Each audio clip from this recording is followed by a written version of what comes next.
सच्ची चाह का स्वरूप ये है कि चाही हुई वस्तु के सिवा और किसी में राजी ना हो, उसे कहते हैं चाह। जैसे हमारे हृदय में यदि चाह प्रकट हो गई है प्रिया प्रीतम के मिलन की, भगवत प्राप्ति की, अब हमें किसी भोग में, किसी पद में, किसी मान प्रतिष्ठा में राजी नहीं होना। यदि राजी हो गए तो चाह अधूरी, चाह तुम्हारी कच्ची।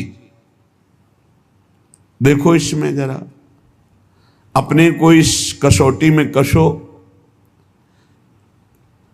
चाह भगवत मिलन की तभी मानी जाएगी जब केवल भगवत मिलन में ही आप राजी रहें। अन्य कोई मान प्रतिष्ठा, रुपया पैसा, लाभ सुख, इन पे आपकी हृदय की वृत्ति राजी न हो, उसे कहते हैं भगवत मिलन की चाह। जब चाह हृदय में भगवत मिलन की होती है तो उनके बिना जीना कठिन हो जाता है। सच्ची चाह का स्वरूप होता है अनिवार्य, अत्यंत आवश्यक, उसकी पूर्ति होनी ही चाहिए, नहीं मैं जी नहीं सकता। ये भगवत प्राप्ति की चाह देखो किसके हृदय में है। भारी प्रपंच छाया हुआ है चित्त में। जो कंचन कामनी विजयी हैं वो भी कीर्ति में लड़खड़ा के गिर जाते हैं, मान प्रतिष्ठा में गिर जाते हैं। हमारा नाम रोशन हो जाए, हमारा नाम का कीर्ति हो जाए, प्रकाश हो जाए, बहुत बड़ी हानि।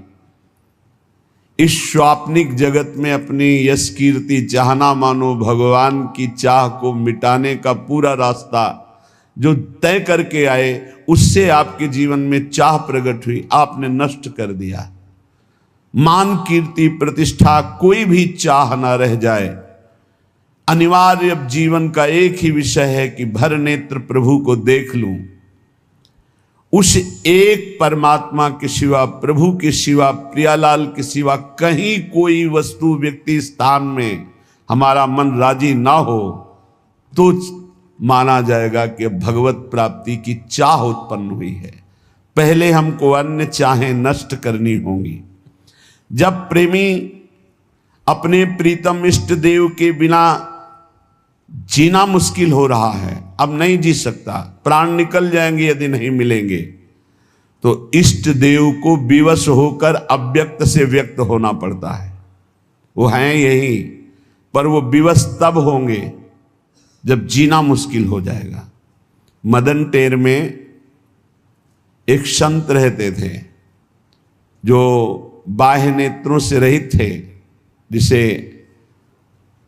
नेत्रहीन कहा जाता है, लेकिन वो वास्तविक अंधे नहीं थे। वो वास्तविक ज्ञान नेत्रों से, प्रेम नेत्रों से परिपूर्ण थे। 20 वर्ष हो गए थे प्रियालाल की आराधना करते, वृद्धावस्था हो गई थी। अब उनको एक एक मिनट भारी पड़ने लगा कि प्राण निकलने का समय आ रहा है और प्रियालाल का साक्षात्कार नहीं हुआ। मैं तो दोनों तरफ से गया, बाहरी नेत्र है नहीं, अंदर के नेत्रों में झलक नहीं रहे, तो जीवन व्यर्थ, चिल्ला चिल्ला कर रोना आया। जब हम प्रभु के प्रीतम के मिलन की चाह से युक्त हो जाते हैं तो एक एक क्षण जीना मुश्किल हो जाता है। वो विकल होकर रोने लगे और विकल होकर कहने लगे कि हमें लगता है ये सांवरे सरकार बहुत कठोर हृदय के हैं, इनके संग से हे लाडली जो आप भी कठोर हो गई। वैसे तो आपका स्वभाव है करुणा में, दया में, पर संग दोष आपको अंदर आ गया। ये लाल जो कठोर हृदय कर लिए तो आप इनके संग से आप कठोर हो गई हैं, नहीं तो आप तो दया करुणा प्रेम की समुद्र हैं। ऐसे विलाप करके रो रहे थे। प्रियालाल का जहां नाम चलता है, लीला गायन होता है, वहीं प्रियालाल विराजमान रहते हैं। नाम बाणी जहां श्याम श्यामा तहां, नाम बाणी सुनत श्याम श्यामा सुबस, नाम बाणी निकट श्याम श्यामा प्रगट। विश्वास करो, जब आप नाम जप कर रहे हो तो प्रभु आपके पास हैं। जब आप लीला गायन कर रहे हो, वाणी जी का गायन कर रहे हो, तो प्रभु सुन रहे हैं। अब उनको तो पता नहीं था, श्री जी सुन रही थी वहीं पास में, भूल गए, अपने आप को भूल गए। ऐसी करुणामयी हैं परम कोमल चित, जैसी हरिवंश परम कोमल चित चपल चली शीघ्रता पूर्वक बाबा के पास और बाबा को पकड़ के कहा, मैं कठोर नाय। लालजू ने कहा, अरे छुप छुप के आनंद ले रहे थे ये भोरी प्रियाजू ने तो भेद ही खोल दिया, तत्काल पकड़ लिया। कौन हो तुम? अपार आनंद हो रहा है। श्री जी ने कहा, ये तुमने कैसे कह दिया बाबा कि लालजू के संग से मैं कठोर हो गई हूं? मैं कठोर ना है तो मैं कैसे जानूं कि आप हमारी स्वामिनी हो? मैं तो आंखों से अंधा हूं, आपको देख नहीं सकता। श्री जी ने कहा, देखो ना। स्पर्श किया, दिव्य नेत्र प्रकाशित हो गए। देखा सामने मंद मंद मुस्कुराते हुए लालजू की, बहुत चतुर हो बाबा। लाडली जू इतनी भोरी है कि समझ नहीं पाई तुम्हारी चतुरता और वो अपने को रोक नहीं पाई और तुम्हें स्पर्श किया। जब लाडली जू को देखा, चरणों में साष्टांग लौट गए। प्यारी जू, अब मेरे नेत्र अंधे कर दो, बस मुझे और कुछ नहीं देखना। आपको देखा, बस इसी को बसाकर मैं अब कुछ नहीं देखना चाहता। यहां हम इस प्रसंग से ये देखते हैं कि जब हमारे हृदय में मिलन की भारी व्याकुलता होती, उससे पहले हमारे प्रभु हमारे पास विराजमान होते हैं। बस मिलन की व्याकुलता होना ही उनके साक्षात्कार का उपाय है। और ये होता है खूब लीला गुण गायन, नाम जप, अन्य चाहों को मिटा दिया। सच्ची चाह में कोई कामना अन्य नहीं रह जाती।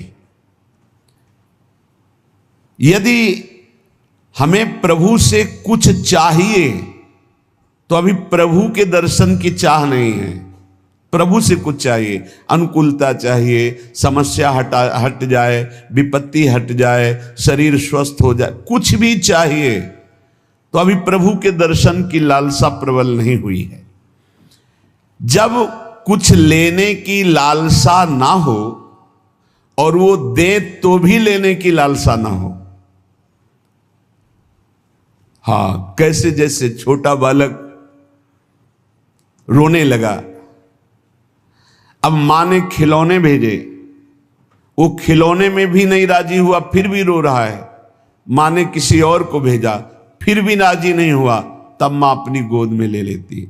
ऐसे लोक लोकांतर की भोग सामग्री हमारे प्रभु हमको दे तो भी उसमें हमें राजी नहीं होना। हमें भोरी सखी की तरह मान कर जाना है। भोरी सखी सेवा कुंज में जो चने बंदरों को डाले जाते हैं, बंदर जो खा के छोड़ देते हैं, उन्हें ठुड्डियां कहते हैं, उनको बीन करके यमुना जी के पावन पुलिन में बैठ करके उनको पा करके रात दिन श्री जी को पुकारते। श्री जी को नहीं रहा गया। राधा वल्लभ जी के पूज्य गोस्वामी जी को स्वप्न में आदेश किया, मेरी प्रिय भोरी सखी यमुना किनारे विलाप करती रहती है, रोज मेरी थाल से उनको प्रसाद भेजिए। जब प्रसाद लेकर के गए और प्रसाद देखा तो खड़े हो गए श्री भोलानाथ जी। भोरी सखी माथे पे